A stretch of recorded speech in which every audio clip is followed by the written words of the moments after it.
ओम शांति।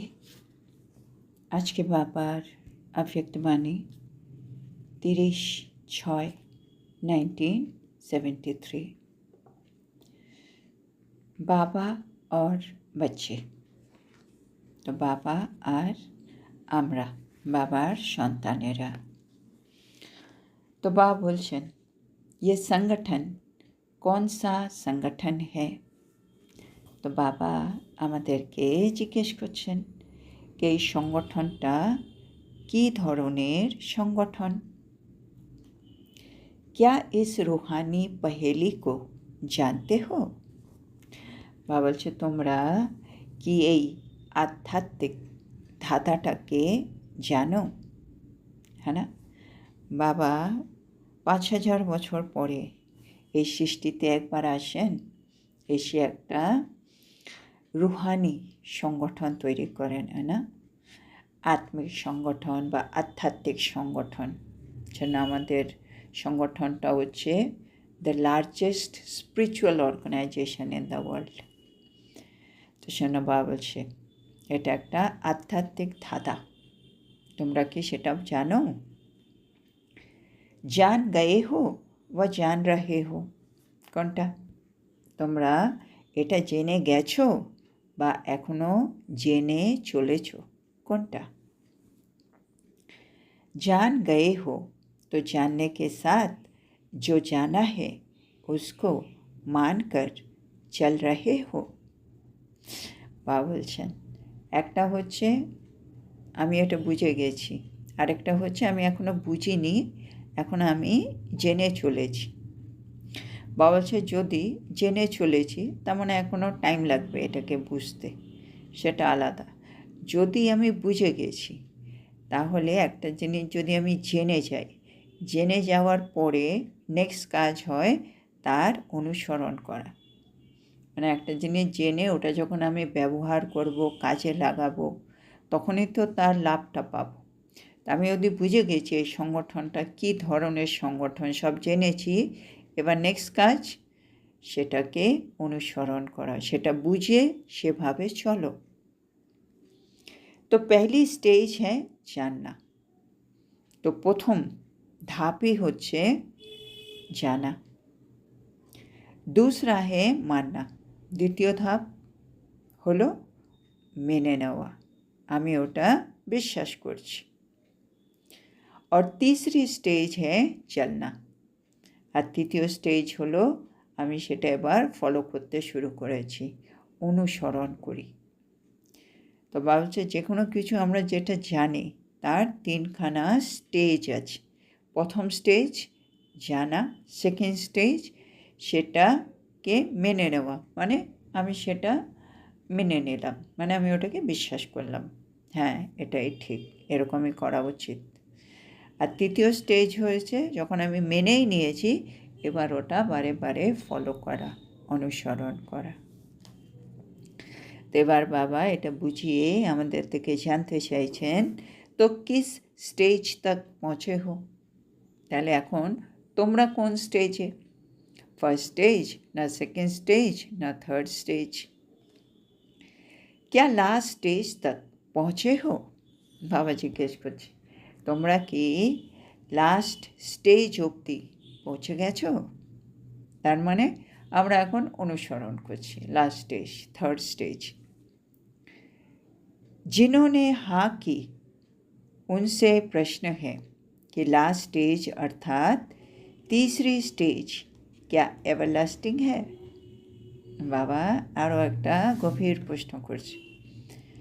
बाबा বলছে তোমাদের মধ্যে যারা যারা বলছে হ্যাঁ বাবা আমরা এখন থার্ড স্টেজে আছি, তার মানে আমরা এখন বাবা ফলো করি, আমরা জেনে গেছি, আমি ওটা মানি, বিশ্বাস করি, আর এবার আমি সেই পথে এগোচ্ছি, আমি অনুসরণও করি। বাবা বলছে যারা বলছে আমরা অনুসরণ করি মানে আমরা ফলো করছি, তাদের কাছে বাবার আরেকটা প্রশ্ন, তোমরা এই যে ফলো করছো বা থার্ড স্টেজ যে তোমাদের মধ্যে এসে গেছে বা যেটা লাস্ট স্টেজ, সেই স্টেজটা এভারলাস্টিং তো। এভারলাস্টিং মানে সব সময়। আমি ফলো করছি, ফলোটা সবসময় হয়, ना माझे माझे হয়, ना माझे माझे ब्रेक হয়, কীরকম ফলো? तीसरी स्टेज तक पहुंचना तो सहज है और पहुंच भी गए हो, लेकिन लास्ट स्टेज को अंडरलाइन करके एवरलास्टिंग बनाओ। বা বলছেন থার্ড স্টেজ অবধি পৌঁছে যাওয়া খুব ইজি, আর তোমরা পৌঁছেও গেছো বলছো, কিন্তু সেই স্টেজে গিয়ে সেই স্টেজটাকে একটু আন্ডারলাইন করো বা ওটাকে এভারলাস্টিং বানাও। তার মানে আমি জেনে গেছি, আমি মেনেছি, এবার আমি সেই পথে চলি। এই যে পথে চলা আমার আরম্ভ হয়ে গেছে, অনুসরণ করা, এটাকে এভারলাস্টিং করে ফেলো। হ্যাঁ না, আমি যদি একটা সঠিক পথে এগোচ্ছি, সেটাতে আমি যদি অনেক দিন ধরে চলতে থাকি, সেটাকে ফলো করি, একটা সময় আমার মধ্যে চেঞ্জ আসতে শুরু হবে। আমি যে লক্ষ্য অবধি পৌঁছতে চাইছি, এবার আমি পৌঁছে যাব, কেন? আমি অনুসরণ করা শুরু করে দিয়েছি, আর এটা আমার এভারলাস্টিং। তো বাবা সেটা বলছে, লাস্ট স্টেজে তোমরা পৌঁছে গেছো, এটা খুব ভালো কথা, কিন্তু এবার এটাকে আন্ডারলাইন করে রাখো, এভারলাস্টিং করে দাও। मैं कौन हूँ? আর এই এভারলাস্টিং করার জন্য আমাদের মেইন প্রশ্ন হচ্ছে আমি কে। ये अमूल्य जीवन अर्थात श्रेष्ठ जीवन के अपने ही भिन्न नाम और रूप को जानते होना। আমি কে, আর এই মুহূর্তে এই সঙ্গম যুগে আমার এই জীবনটা কীরকম জীবন। আমরা জেনে গেছি আমরা পুরো সৃষ্টিতে 84 জন্ম নিয়েছি, 84 বার শরীর নিয়ে 84 বার বিভিন্ন রকম যুগে বিভিন্ন রকমভাবে আমি আমার জীবন যাপন করেছি। একসময় দেবতা ছিলাম, একসময় ক্ষত্রিয় ছিলাম, একসময় বৈশ্য ছিলাম, একসময় শূদ্র ছিলাম, এখন আমি ব্রাহ্মণ হয়েছি। তো এখনের যে জন্ম, সেটা আমার অমূল্য জন্ম, সেটা আমার শ্রেষ্ঠ জন্ম। কিন্তু এই মুহূর্তে আমার যেটা জন্ম, আমি যেই নামে আছি, আমার যে রূপ আছে, সেটা কিন্তু আমি নয়, আমি কিন্তু তার থেকেও আলাদা। না, এটা আমার শরীরের নাম, এটা আমার শরীরের রূপ, এটা আমার রূপ নয়, আমার নাম নয়। তো मैं कौन? तो मुख्य स्वरूप और मुख्य नाम कौन सा है? তো বাবা বলছে তোমাদের মুখ্য ইম্পর্টেন্ট স্বরূপ আর মুখ্য নাম কোনটা? जैसे बाप के अनेक नाम अनेक कर्तव्यों के आधार पर गायन करते हो, फिर भी मुख्य नाम तो कहेंगे ना। বাবা বলছে যেমন বাবার অনেক নাম আছে, বাবা অনেক রকম কর্তব্য করে, সেজন্য বাবার কর্তব্যকে আধার করে, মানে কর্তব্যর বেসিসে ওনার বিভিন্ন রকম নাম, কর্তব্যকে ভিত্তি করে করে, কিন্তু তার সত্ত্বেও একটা মুখ্য নাম তো আছে। মানে আমার একটা ইম্পর্টেন্ট নাম তো থাকবেই, মুখ্য নাম। তারপরে আমি বিভিন্ন কাজ করি, তার জন্য আমার আরও বিভিন্ন রকম নামও হতেই পারে, কর্তব্য যে করি সেটা ভিত্তি করে, কিন্তু একটা মুখ্য নাম তো থাকবে। তো বাবারও তো একটা মুখ্য নাম আছে। একইভাবে वैसे ही आप श्रेष्ठ आत्माओं के भी अनेक नाम अनेक कर्तव्यों के आधार पर व गुणों के आधार पर बाप द्वारा गाए हुए हैं। বা বলছেন একইভাবে তোমরা হচ্ছ শ্রেষ্ঠ আত্মা, আর শ্রেষ্ঠ আত্মাদেরও কিন্তু অনেক নাম আছে, তাদেরও অনেক রকম কর্তব্যকে ভিত্তি করে বা ওদের নানা রকম গুণকে ভিত্তি করে তাদের নানা রকম নাম বাবাও দিয়েছেন। হ্যাঁ, বাবা আমাদের কতগুলো টাইটেল দিয়েছে। কী জন্য দিয়েছে? বাবা জানে আমরা এত শ্রেষ্ঠ শ্রেষ্ঠ কর্তব্য করব, বাবা জানে এই সব দৈবিক গুণ আস্তে আস্তে আমাদের মধ্যে চলে আসবে, আর আমরা পুরোপুরি চেঞ্জ হয়ে যাব, পরিবর্তন হয়ে যাব। যেন বাবা আমাদেরকে কত রকম নাম দিয়েছে, কত রকম টাইটেল দিয়েছে, কিন্তু উনমে সে ভি মুখ্য নাম কौन सा है? কিন্তু তার মধ্যেও বাবা বলছে মুখ্য নাম कोंटा। जब ब्रह्मा मुख द्वारा जन्म लिया तो बाप ने किस नाम से बुलाया? তো বাবা এবার একটুখানি হিন্ট দিচ্ছে, যখন তোমাদের জন্মটা কীভাবে হলো? ব্রহ্মা মুখ দিয়ে আমরা জ্ঞানটা শুনে আমাদের জন্ম। তাহলে ব্রহ্মা মুখ দিয়ে যখন তোমরা জন্ম নিলে তখন বাবা তোমাদেরকে কি नामे ডেকেছিল? पहले जब तक ब्राह्मण नहीं बने तब तक कोई भी कर्तव्य के निमित्त नहीं बन सकते हो। बाबा বলছে যতক্ষণ আমরা ব্রাহ্মণ বংশে আসিনি বা আমরা যতক্ষণ ব্রাহ্মণ হইনি ততক্ষণ কিন্তু আমরা কোনো কর্তব্যের জন্য কিন্তু নিমিত্ত হতে পারিনি। হ্যাঁ না, যখন আমরা শূদ্র ছিলাম, কলিযুগে ছিলাম, আমাদের পুরনো জীবন, সেখানে আমরা কোনো ভালো কাজের মানে ভগবানের কোনো কাজের জন্য আমি আত্মা নিমিত্ত ছিলাম না।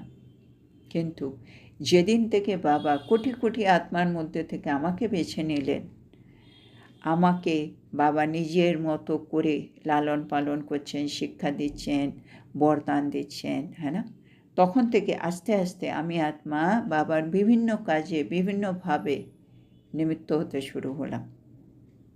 কিন্তু এটা হলাম যখন আমি বাবার হলাম, যখন আমি ব্রাহ্মণ হলাম। তো পেহলে মানে আমাদের যে বাবা বলছিলেন মুখ্য নাম, ইম্পর্টেন্ট নাম, সেটা হলো পেহলে ব্রহ্মা মুখ বংশাবলী। আমাদের প্রথম টাইটেলই স্টার্ট হয়েছে ব্রহ্মা মুখ বংশাবলী ব্রাহ্মণ নামে। মানে যেদিন থেকে আমি ব্রহ্মা মুখ বংশাবলী হয়েছি সেদিন থেকে আমার এই জীবনযাত্রা শুরু। এটা হচ্ছে আমার প্রথম মুখ্য নাম, কেন এটাকে ভিত্তি করে এরপরে আমার সব কিছু হলো, जन एटा होच्छे आगे। तो ब्रह्मा के नाते से जन्म लेकर ब्राह्मण बने, अर्थात ब्रह्म कुमार और कुमारियाँ बने। तो बाबा बोलছে আমরা ব্রহ্মার মাধ্যমে আমাদের জন্ম হলো, আমরা ব্রাহ্মণ হলাম, অর্থাৎ আমরা ব্রহ্মকুমার হলাম और ब्रह्मकुमारी হলাম। सरनेम ही अपना ये लिखते हो, है ना। बाबा বলছে এটাই হচ্ছে আমাদের পদবী, है ना। বিকে এই, বিকে এই, তো বিকেটা আমাদের একটা পদবীর মতো ইউজ হয়।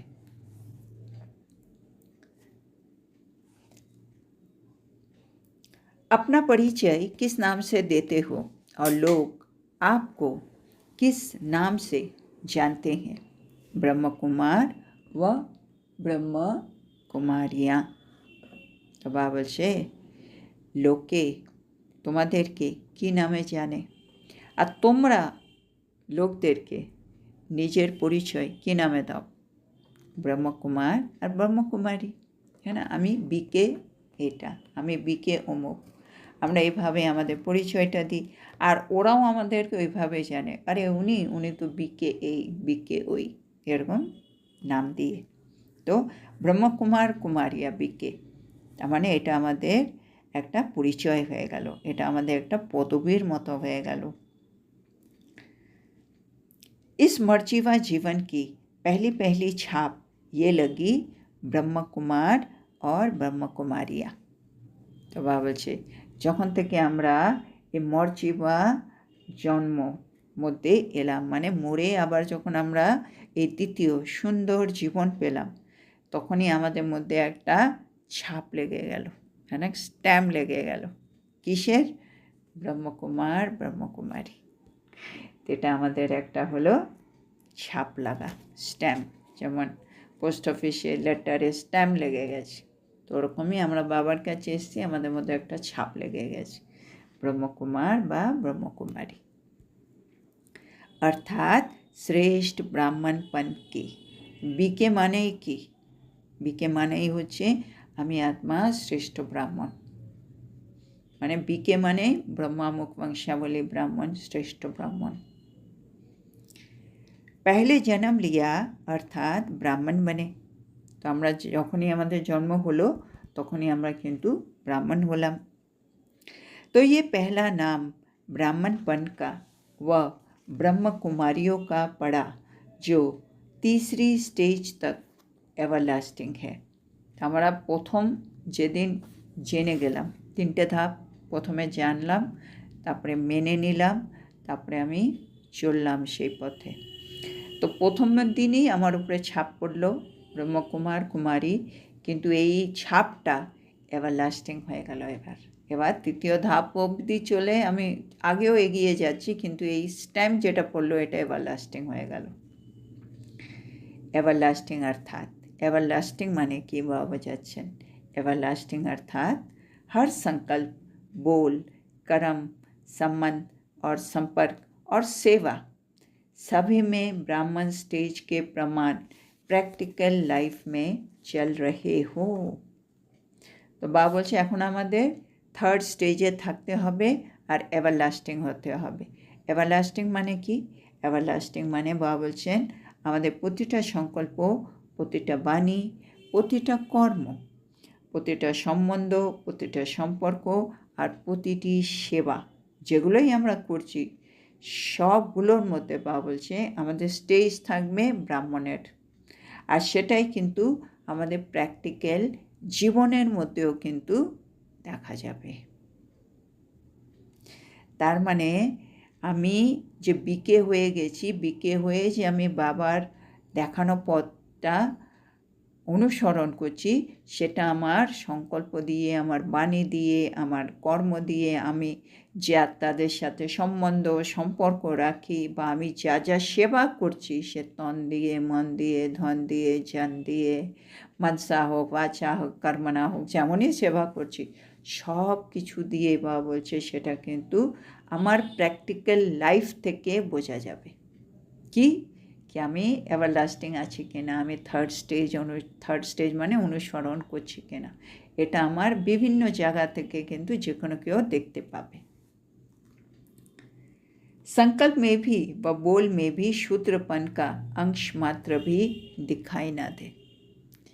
तो যারা এভারলাস্টিং আত্মা তাদের কোনো সংকল্প থেকে বা তাদের কোনো বাণী থেকে বা তাদের কোনো কর্ম থেকে শূদ্রপনের অংশটুকুও কিন্তু দেখা যাবে না।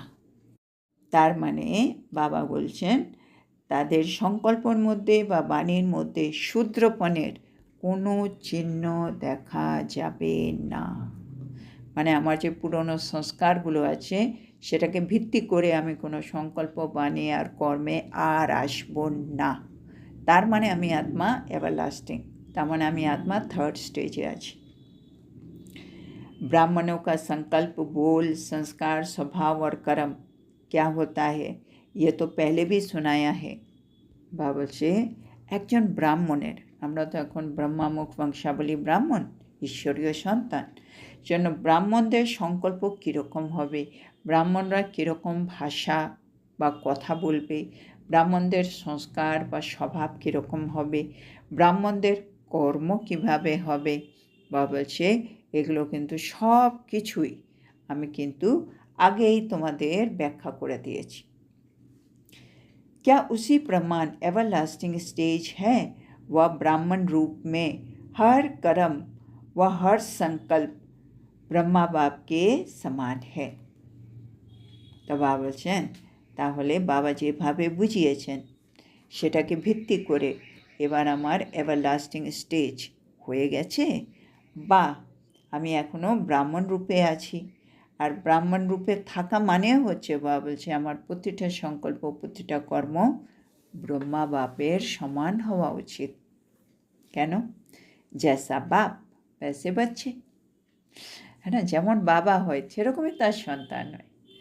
তো একইভাবে আমার বাবা, যদি আমি শিব বাবাকে ধরি, শিব বাবা যেমন আমাকেও তার মতো হতে হবে, বা আমি যদি এখন সঙ্গম যুগের অলৌকিক বাবাকে দেখি, আমার ব্রহ্মা বাবাকে, সেখানেও কিন্তু যেমন বাবা সেরকমই আমাকেও হতে হবে। जो स्वभाव, संस्कार या संकल्प बाप का है क्या वही बच्चों का है? तो बाबा সেগুলো চেকিং করো। মানে বাবার যেরকম স্বভাব, সংস্কার বা সংকল্প, একই স্বভাব, সংস্কার আর সংকল্পকে সন্তানদের মধ্যেও দেখা যায়, মানে আমাদের মধ্যেও কি দেখা যায়? क्या बाप के व्यर्थ संकल्प चलते हैं? মানে এবার আমাদের সত্যি সত্যি বাবার মতো হয়েছে কি না সেটা বাবা চেকিংয়ের জন্য বলছে। তোমরা বলো তো দেখি, বাবার কি ব্যর্থ সংকল্প চলে? এবার আমরা তো এক কথায় বলবো না। তাইলে বাবা নেক্সট প্রশ্ন, তোমাদের কেন চলে? যেমন বাপ তেমন সন্তান। বাবার যদি ব্যর্থ চলে না, তা আমার কেন চলবে? ওয়া কমজোর সংকল্প উৎপন্ন हो सकता है, মানে বাবার মধ্যে কখনো দুর্বল সংস্কারও উৎপন্ন হতে পারে? আনসার হবে নো। যদি না হয় তাহলে তোমাদের মধ্যে কেন দুর্বল সংকল্প উৎপন্ন হচ্ছে? अगर बाप के ही नहीं हो सकते तो फिर ब्राह्मणों के क्यों? যদি বাবারই এরকম সংকল্প থাকে না, তাহলে ব্রাহ্মণদের কেন আসছে? মানে ব্রাহ্মণদের বাবার এই সংকল্প নেই, কিন্তু আমাদেরও না থাকা উচিত। बाप अचल अटल अडोल स्थिति में सदा स्थित है, तो ब्राह्मणों का व बच्चों का फर्ज क्या है? বাবা বলছেন, যদি তোমরা দেখো বাবা, বাবা কীরকম? বাবা হচ্ছেন অচল, মানে অটল, অবিচল, হ্যাঁ, আর অডোল। কিন্তু তা সত্ত্বেও বাবা যখন আমাদেরকে দেখেন, বাবা দেখেন আমরা কিন্তু এরকম অচল, অডোল, অবিচল, অটল থাকা, এগুলো কিন্তু এই অবস্থা আমাদের সবসময় থাকে না। আমরা এই অবস্থাগুলোতে বিরাজমান করতে পারি না সদা কে লিয়ে, সর্বদা। কিন্তু বাবার আছে, আমার নেই। লায়েক বাচ্চে কা ফর্জ কনসা হতা হে? বাবা এগুলো বুঝিয়ে দিয়ে আমাদেরকে বোঝাচ্ছেন।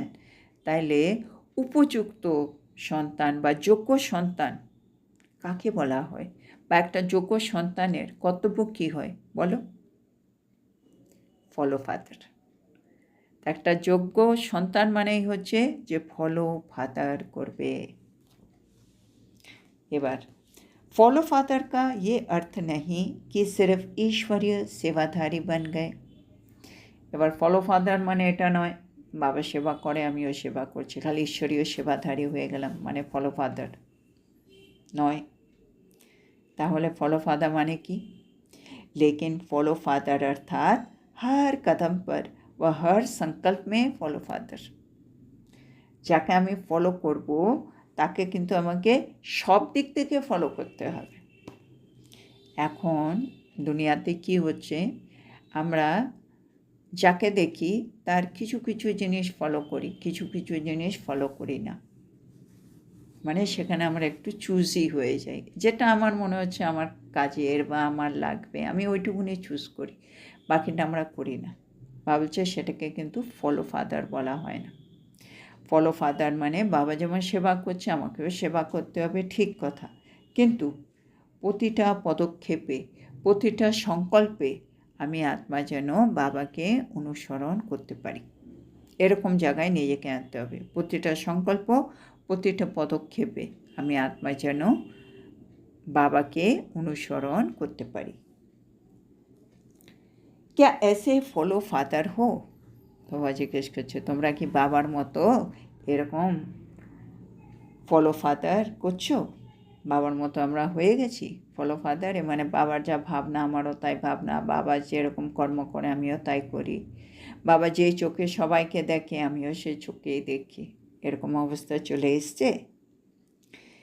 जैसे बाप के ईश्वरीय संस्कार, दिव्य स्वभाव, दिव्य वृत्ति व दिव्य दृष्टि सदा है, क्या वैसे ही वृत्ति, दृष्टि, स्वभाव व संस्कार बने हैं? বাবা বলছেন দেখো, বাবাকে দেখো, বাবার মধ্যে ঈশ্বরীয় সংস্কার আছে, বাবার স্বভাব কিন্তু খুব দিব্য হয়ে গেছে, আর বাবার বৃত্তি দিব্যতা ভরপুর। বাবার দৃষ্টি সব সময় দিব্যতাতে ভরপুর। তো বাবা বলছে একই রকমভাবে আমি আত্মা আমার দৃষ্টিকে, আমার বৃত্তিকে, আমার স্বভাবকে, আমার সংস্কারকে পাল্টে ফেলেছি। ऐसे ईश्वरीय सीरत वाली सूरत बनी है। তো বাবা বলছেন বাবা আমাদের কেমন দেখতে চাইছেন। বাবা চাইছেন আমাদের ঈশ্বরীয় চেহারা, মানে আমাদের চেহারা থেকে তো বোঝা যাবে আমি আত্মা ঈশ্বরীয় সন্তান, কিন্তু সাথে সাথে আমার চরিত্রটাও ঠিক হতে হবে। সিরত, সুরত আর সিরত। সুরত মানে চেহারা, সিরত মানে হচ্ছে আমার চরিত্র। তো বাবার যেরকম স্বভাব সংস্কার আমারও স্বভাব সংস্কার একই রকম হওয়া উচিত। তাহলে আমার বাবার যেরকম চরিত্র আমারও সেম চরিত্র হয়ে যাবে। जिस सूरत द्वारा बाप के गुणों और कर्तव्यों की रूपरेखा दिखाई दे, इसको कहा जाता है फॉलो फादर। बाबा বলছে যেই চেহারা দিয়ে আমি আত্মা বাবার গুণকে, বাবার কর্তব্যকে প্রকাশ করতে পারবো, তখনই কিন্তু আমি আত্মা হয়ে যাব ফলো ফাদার করনেওয়ালা। মানে আমি বাবা যে পথ দেখিয়েছে সেই পথে যাচ্ছি, কিন্তু যাওয়ার পরে যদি আমি সত্যি একেবারে মন প্রাণ দিয়ে সে পথে চলছি, তাহলে বাবার গুণ, বাবার কর্তব্য, রূপরেখা আমার বাণী, আমার প্রতিটা পদক্ষেপে কিন্তু দেখা যাবে। जैसे बाप के गुणगान करते हैं या चरित्र वर्णन करते हैं, क्या वैसे ही अपने में वो सर्वगुण की धारणा किए हैं? বাবা এবার চেকিং বলছে। বাবা বলছে দেখো তোমরা বাবার কত গুণগান করো, তোমরা বাবার চরিত্রের নানা রকম বর্ণনাও করো, কিন্তু তার থেকেও বেশি ইম্পর্ট্যান্ট হয়ে যাচ্ছে এখন সেটা হলো সব গুণগুলো তোমাকে নিজের মধ্যে ধারণ করে নিতে হবে।